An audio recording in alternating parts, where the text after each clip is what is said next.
how can we benefit from understanding the power of the circle of life? That is the issue that we're going to be addressing today on Flourish-Meant. I'm your host, Tina Yeager. Flourish-Meant is sponsored by Access More. Today, I have with me Stacy Shewey, and she is involved with a tremendous mission that involves this very topic of the circle of life. She began her career with Hyatt Hotels and Resorts, but after many years in the hospitality industry, she felt the call to take her experiences and knowledge to those in developing nations. And she began to understand the need in those places for serving the vulnerable, the forgotten, in the senior population. It was then, with that revelation, that Hands for Life was born. She is now the founder and CEO of Hands for Life, and she's here to talk to us today about the need and the message of understanding the power of the circle of life. Welcome, Stacy. I'm so glad that you're on Flourish-Meant today. Thank you. I am too. In this second part of our interview with Stacy Shewey, I would love to focus on how individuals can benefit from really understanding that circle of life concept, that we take care of children, and then as parents age, the parents that are aging need us to take care of them, but this can be a mutually beneficial relationship. So how could people listening really reach out around them to benefit more from this concept? So, yeah, this is a beautiful concept of just caring for those who cared for you. And, there's cultures that used to do a really good job at that with the Asian culture and Indian culture. And even those cultures now are getting away from intergenerational living and caring and honoring their elders. So I think that we need worldwide, we need to put a focus on this circle of life. And um,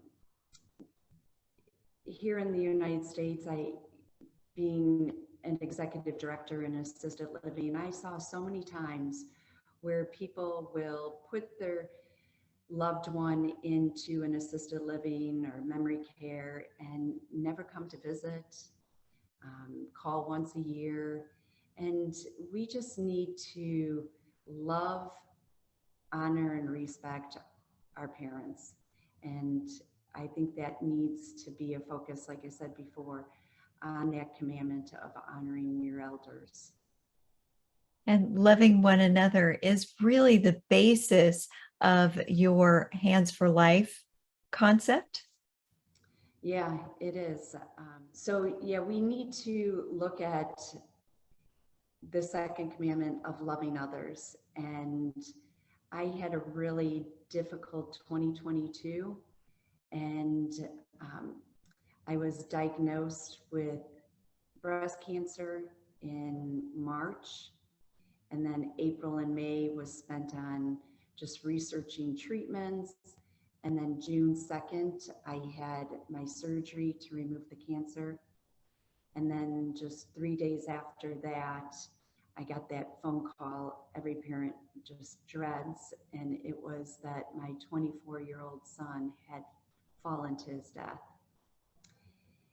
And so my life was just turned upside down, and just sorrow and grief. And then we had July and August was radiation treatments. And September, I focused on Hands for Life to try to get back into work. And then October, my husband lost his job, and we had no income till the end of the year. And what I really learned from all of this experience was that if we focus on ourselves, we will just go down to the pits of hell, to that darkness, to depression, to woesy me. And I found that reaching out to God and staying in tight relationship with Him is what helps us find that unexplainable peace. And focusing on others and not yourself is what brings you that joy that only the Lord can bring. So, doing service, going out in your community, and finding ways to love on others is what the key of happiness and joy in life is. And you have certainly done an innovative job of finding ways to connect those who need love with those who need love in order to create benefit for everyone in Hands for Life. Tell the listeners, where you are at your stage of development right now and what exactly they can do to kind of come on board with your stage of development and be part of this groundbreaking, innovative concept that you have developed. Well, we're in the fundraising stage right now to raise $100,000 to secure the land. And then we need an additional $2 million to build and operate for 3 years. So definitely corporate sponsorships and individual sponsorships, foundations, all of that is welcome and needed to move forward. But we also have already begun our community outreach. So we have a group of 20 seniors that we are caring for, and we have 4 children that we care for. So we need to find sponsors for these lovely people. We need a sponsor to put the children in school, buy school supplies and clothing for them.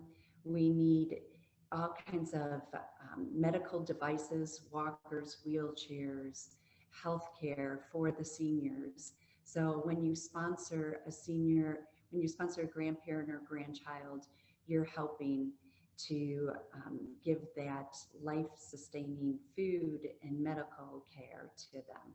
So we need sponsors, and then we need prayer. We need strong prayer warriors to come and pray for Hands for Life, pray for the people in our care, and that we are able to go and do our first mission, which is the Great Commission. And we are looking to spread the gospel from womb to tomb. And so I said, how many times are the seniors neglected and people don't even know that they're there? And it's so important in this last season of their life to witness to them so that they hear the gospel. So there's so many facets to come and join us in this vision and mission. Are you planning mission trips for sponsors to go with you to go see the land and meet the people that they are sponsoring? Yeah, we are. It's so exciting. So anybody can sign up with us. We have several different trips in the works to go. So when you do sponsor a grandparent or grandchild, you can send them videos. They will send you videos and pictures, and you'll hear the stories about the difference that you're making in their life. But if you want to go and give them a hug and pray on them, you have the opportunity to do that. And for the children, you get to go and see these children and meet them and hopefully watch them grow. And if you sponsor them, you can come to their graduation. Like, how fun will that be to be able to interact on that intimate level? So yeah, mission work, we have homes that need new roofs. We have people who need to hear the gospel. There's all kinds of important work to be done. Tell us a little bit more about what listeners need to understand about your future hopes for Hands for Life and for people understanding more about the Circle of Life worldwide. Yeah, so Hands for Life is all about lending a hand, not a handout. So we're focused on educating that younger generation to care for the older generation. And when we go in to a place to do a project, we're only doing one project per country, because it is not about some foreign agency going in and knowing everything, building, an intergenerational home and coming in to save the day. That's not what Hands for Life is about. We're about solution. We're about empowering and equipping the nationals to care for their own. So we have an educational program to train up this younger generation on what does it look like to care correctly for the older generation. So one campus per country, because we vision training this younger generation so they can go, and we'll give them our senior living uh, package. We'll wrap it up with a big bow on how to run an assisted living the best model possible. And our hope is that they go open up a for-profit senior living places around their country, taking care of their own. So you're equipping them to stimulate the economy as well. Correct. So we're creating jobs. Even within our campus, we hire caregivers, 24-hour caregivers, and we assess the children. What is their passion? What are their gifts? And so if they're one who like to get their hands dirty, they're out growing the crops in our campus, growing food. If they're more of a sales-oriented kind of guy, they're taking the abundance of the crops and they're learning how to sell it to the market. If they're healthcare, they're job shadowing our nurse and caregivers. If they're business minded, they're job shadowing the executive director. So it is the circle of life where the older generation is pouring into the younger generation, teaching them their job skills, teaching the culture, teaching them all the history in their country. And it's a beautiful concept of this circle of life. That sounds so wonderful. I just can't wait to see this grow into fruition. What is one last thing that you want to leave with the audience to make sure that they understand about your message? That this is something very unique. This is first of its kind endeavor that God has entrusted me with this vision and with this mission. And that this is something that is so large and so important, and it's important to God. And this is something that I can't do alone. This is going to take the body of Christ coming together, all of us, to make sure that we are caring for those two vulnerable populations from the womb to tomb, sharing the gospel, teaching the circle of life, and just caring for the orphans and the widows, because there are no orphans in heaven.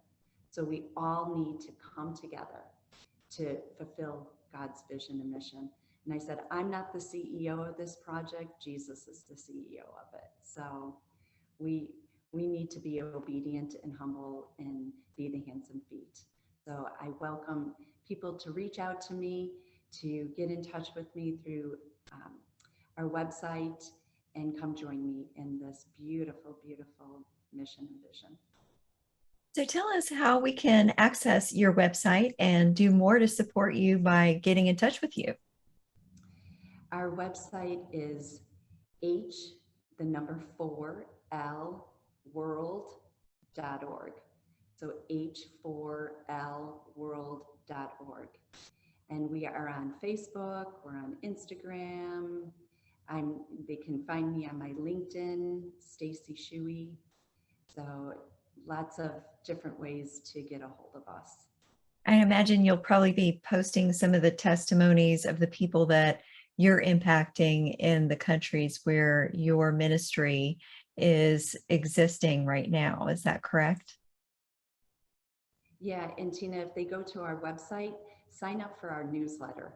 We we don't like bombard you with emails. It's just once a month.